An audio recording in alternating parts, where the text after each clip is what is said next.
Is it connected to the internet? Yes. Hi everyone and welcome to another webinar with Adroit. Today we'll be discussing the pros and cons to leasing a car through a limited company. Thank you, Abisa. As introduced, we will talk about leasing a car through the company, and it's been very topical. A lot of questions has been raised, especially in the last couple of months, and there has been a few changes on it, and that we will come to that in a minute. So the first question is, can you lease a car through a company? Yes, you can. And when you lease a car through the company, there could be two things. Either the car could be a pool car, or a standard car used for personal purposes. If it's a pool car, then there is no benefit in kind. There's no personal tax involved in it. There's no extra tax. So what is a pool car? A lot of questions that are asked, I want to buy a car because I travel a lot. We have clients, engineers who travel all across the UK, and for them it's very basic to have a car which they'll drive, thousands of miles, and they don't want to use the main car, which is a family car, for traveling such a high mileage. They want to have a second car they use just purely for work purposes to do the extra travel. So this is very, very questionable for them, topical for them. So what is a pool car? So pool car have few conditions, and if they're met, there's no personal tax. And what are the conditions?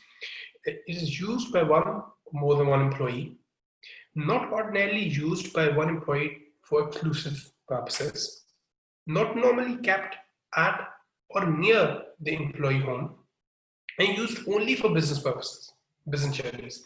Private use is only permitted if it's merely incidental to the business journey. For example, commuting home with a car to allow an early start of the business journey next morning. Usually, pool cars are parked at the office sites. To give you an example, estate agents have pool cars. So you go there to the office, and then on the pool car you drive around for viewings. You have it's not parked, and one of the question regarding not parked near your home has been asked by us regarding, for example, if someone works from home, and so the home is also their office. So if they park around the home/office, it's not office. So we've been asked this question, but I think, and our view is that if it's parked near your home/office, it is parked near your home. And because of this, it makes it really difficult for a person in a one-man band company, no employees, a director, a small consultancy, a service company. It becomes really difficult for them to prove the fact that it's a pool car, because they will have exclusive use. They have the exclusive right to use it the way they want to use it. They can say that it's only used for business purposes, but it will be very difficult to prove it otherwise. And if it is a pool car, for example, you have an office, you're an estate agent and you have a car, and then you have the advertisements and etc., then there are certain things that you should be doing to make sure you keep the proper record for it. If you don't, then it can be challenged as well. So generally, we expect our clients to have a detailed mileage log on a process and procedure, who authorizes it, who gets it, who gets the vehicle. So there must be a process of which employee has the right to which vehicle, and how they can request the use of the vehicle, and how it is granted. A log for the mileage is said to prove the fact that it was used by a certain employee for certain travel. So these are things very important. Again, if you have any certain circumstances like this, so we can help you prepare all the procedures and processes, prepare the documents that need to be there, as we've done with a lot of other clients.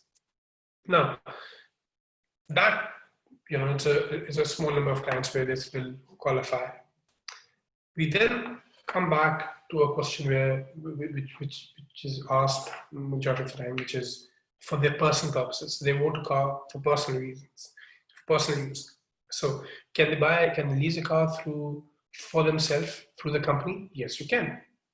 Over the last few years, there has been a lot of tax rise in company cars. So when a company provides you a car, you have to pay tax on it.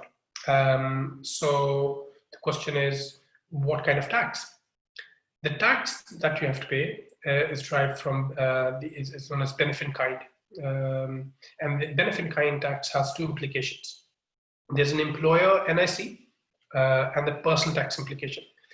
Employer NIC is paid by the employer, and how it is calculated? It is calculated based on the vehicle CO2 emission and the P11D value. The P11D value is the vehicle's list price, delivery charges, optional extras, and the VAT. So the full price of the vehicle, including anything extra. So, for example, if you have a diesel car, your CO2 emissions will be even higher, and the list price is, let's say, 100,000, and the CO2 emission rates, which is prescribed by HMRC and available on Google and HMRC website, let's say 30%. So 30% of 100,000, 30,000 will become your benefit in kind income. And then on that income, you have to pay employer NSC, which is 13.8%, and personal tax implications. So I'll come to that in a minute. So when you have a car that is used for personal purposes, it will have an implication of making that car as, it'll have tax implication, and it's derived from the list price, the CO2 emission. Diesels have extra rates to pay, and it's paid through the benefit in kind tax, income tax. There are other kind of deductions allowable. For example, you have if you make a capital contribution towards a vehicle, for example, an employee pays £5,000 to get some optional extras, so that will be deducted from the list price when you calculate the benefit in kind income. If, for example, the car wasn't available for 30 days and you didn't had a replacement vehicle, for example, if the car was damaged, it was in the workshop, and you didn't have any other vehicle available, and was not available to you for more than 30 days, so obviously you'll get a deduction of that. Now, the company pays employer NIC, and it is always it's also tax deductible.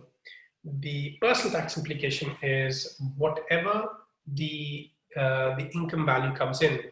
The income value is the CO2 emission and the list, the P11D value. Whatever the income value comes in, that becomes your non-saving income. And non-saving income has a same tax rate as your standard salary. There's no employee national insurance, but there is tax on it. And that is 20% for basic rate taxpayer and 40% for higher taxpayer. Also to understand, consider is that this benefit kind income goes before the dividend income. So it doesn't go on the top, which means that if your salary, one band, you're earning a salary of £12,500, and you have a company car which benefit kind income of, let's say, 20,000, which means now your total income is £32,500, and now you have £37,500 to take as dividends under the basic rate band. And if you take more than that, you become a higher taxpayer. And the tax, because it is based on the band you fall in, obviously, if you can reduce the amount of dividends you want to, or you have to take, or you want to take in a year, then obviously you're only paying 20% tax on it. But if you have your income requirements are fixed, your salary and dividends do take you up to £50,000, and you do need that for your day-to-day earning of your bills, then this will add you as make you a higher taxpayer, which means that this will step in, and the dividends that was supposed to be at a basic rate band will now become a high rate bracket, go in the higher band, and you pay extra tax on it. CO2 emissions, the value is very important. One of the other questions I was asked a few times that I want to buy a second-hand car. Again, because the P11D value starts from the list price, it doesn't really matter. You'll be paying a lot more tax anyway. Over the last few years, HMRC has increased the tax, the CO2 emission, the rate band that they have. They've been increasing it every year for last for a long time, and that means every year you pay more and more and more tax. So that's about paying tax. What are the benefits? You do get some benefit. There is a tax relief. So when you get a company car, the company can claim capital allowance on the car.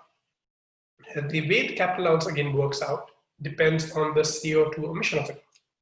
If it's a higher bracket, I think the tax rate you get the special bracket for that, and you only get 10% capital allowance. So, for example, if your vehicle is a high-end vehicle, 100K, higher CO2 emission, which means that you only get, if you're getting 10% capital allowance, which is £10,000, and your corporation tax is going to go down by 19% of 10,000, which is only £19. So, whereas you'll be paying a lot of tax or personal tax on benefit in kind, your employer LSE, your corporation tax deduction is only £1,900, which makes the cars very not favorable and very less tax efficient, or not efficient at all. If you're an employee, and I think that's something people tend to don't understand, is that when you're an employee of someone else, and that employer gives you a company car, and I did some calculations some time ago where if you are on an income of £100,000, because you don't get personal allowance of the national insurance and few various things, because you don't have any other option. You have either get the salary and you pay tax on it, or you get this. You might be more tax efficient to having a company car, but that's where you're an employee. Where you have your own company, where you can get the options of taking dividends, and considering the fact that how much extra tax you're going to pay, it becomes very less tax efficient to have a car through the company. Now, what are the key changes? Now, this is all going up, so tax rates going up. Why there's so much of questions in the last few months, and which is good news, is electric cars. Electric cars are very tax efficient on the other side. First of all, you get 100% tax relief in the first year. Again, depending on how you lease a car, I'll come to that in a minute. But considering the fact it's you purchasing the vehicle right now, let's consider that. So you get 100% tax relief. So, for example, if you purchase a Tesla, 100% electric, 100,000 value of the vehicle, that'll become 100,000 as an expense, even though you haven't paid all of it. Maybe it's a higher purchase, so you have to make a payment during the next 4 years. You've only made a small portion of deposit, but you still get the 100% vehicle as a tax relief, which will reduce your corporation tax. So if you have a profit of 100K and you buy a 100K electric vehicle, it will become 100% expense, and your profit will be zero, and you pay zero tax, which is a straightaway saving of £19,000. So electric cars are good from company perspective as well. And previously they were tax benefit in kind, similar implications like for any other vehicle. There was tax on electric cars as well, and it was going up every year. But the government announced, I think a few years ago, that from April 2020, they will reduce the benefit in kind tax rate for electric vehicles. And it will be based on how much mileage a car can do on a fully electric charge, one charge. And based on range, you pay tax. So, for example, if your CO2 emission is 0, which is fully electric, then your rate for 2021 is 1%, 0%. Sorry, for next year, 21-22 is 1%, and 22-23. The tax year 22-23, it'll be 2%. If your CO2 emission is 1 to 50 and your electric range is more than 130 miles, then your benefit in kind tax, the rate will be 2% of, again, the PLMD value. And the less mileage the vehicle can do, the rates kind of goes up with it. So fully electric cars, again, are becoming very attractive. It means that not only the fact the company can claim the full tax relief without spending the whole 100K, and there is no benefit in kind tax charge on it, especially for now, and it becomes really favorable. And that's one of the reasons why we've been asked about this question again and again. So how do you want to lease, or how do you want to, how you can lease a vehicle or buy a vehicle? They basically, buying is simple. You just go and pay cash or bank transfer and get the vehicle on the business name. But other than that, there are 3 different ways you can do it. It'll be, you can have a business contract hire. Most of the people would probably know these terms better than I do, just to give an idea. So business contract hires are where you are hiring, it's kind of rental, you're hiring a vehicle for long-term purposes, maybe 2 years, 3 years, 4 years. As the name suggests, you hire a vehicle 3 years, and then 3 years, and the term, you get the vehicle back. There's no depreciation. There's nothing to worry about the value of the vehicle. No further payments to make, and that's it. End of story. Then you have the hire purchase, where you pay the price of the vehicle over the term, maybe 4 years, 5 years. And at the end of the term, you have actually purchased the full price, pay the full price and purchase the vehicle, which should already be in your name. In business contract hire, the vehicle is never in your name. It's leased, it's hire. You're just hiring it. Whereas in hire purchase, it will be under your name, and you're just making the payment to complete the purchase. And then you have the contract purchase, PCP or BSP, which is BSP, which is where you have initial payment, and then you pay payments for the term, 3 years or 4 years, and at the end of the term, there is a balloon payment where you make the final payment and have the vehicle as it's already yours, because your name will be on the logbook, and you'll just take over, and the finance will be finished. So you have 3 different ways. Not much of difference in HP or the contract purchase. The way it is calculated in the accounts, treated in the accounts, exactly the same. Nothing changes. But the contract hire has slightly different implications. For example, in a contract hire, you cannot claim capital allowance. So the lease that I was talking about, where electric cars can get 100% tax relief, you don't get that in contract hire because the vehicle doesn't belong to you. You're just hiring it. It doesn't go into the balance sheet. It just, the whole payment goes into the profit and loss account as an expense. Whereas in HP and the contract purchase, where the vehicle becomes goes in as part of the balance sheet, and then you're paying the payment off every month.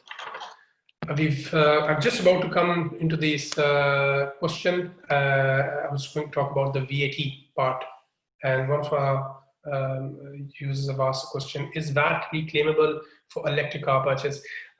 That element is, again, same for everything. There's no special rule for electric cars and non-electric cars. And then the VAT on cars is very much I won't say complicated, but it's been rejected a lot of time, most of the time, and it's very difficult to go through that. While you can have a pool car, which is a car used for business purposes, and you can have the conditions met, you might still not be able to claim the VAT on the pool car, because as part of the conditions, not only the fact that it is not used for personal purposes, it cannot be made available to use for personal purposes. And for VAT purposes, it's really, really strict. And if the cars can be used for personal purposes, and that means you can't claim VAT on a car, even if it's a pool car. Again, the rules are exactly the same. The only thing that I do have to mention here is on a business contract hire, where you're renting the vehicle, 50% of the VAT that you pay on the contract hire, you can claim that as an expense, because there's no capital element. You're just hiring a vehicle. It's just an expense, and you can claim 50% of the VAT on that. I think that's pretty much all about the cars. As I said, electric vehicles are really tax efficient. A lot of our clients are buying electric vehicles. Hybrid vehicles, which is plug-in hybrids as well, may not work out to be as tax efficient, because the range on hybrid electrics is very little. I think it's about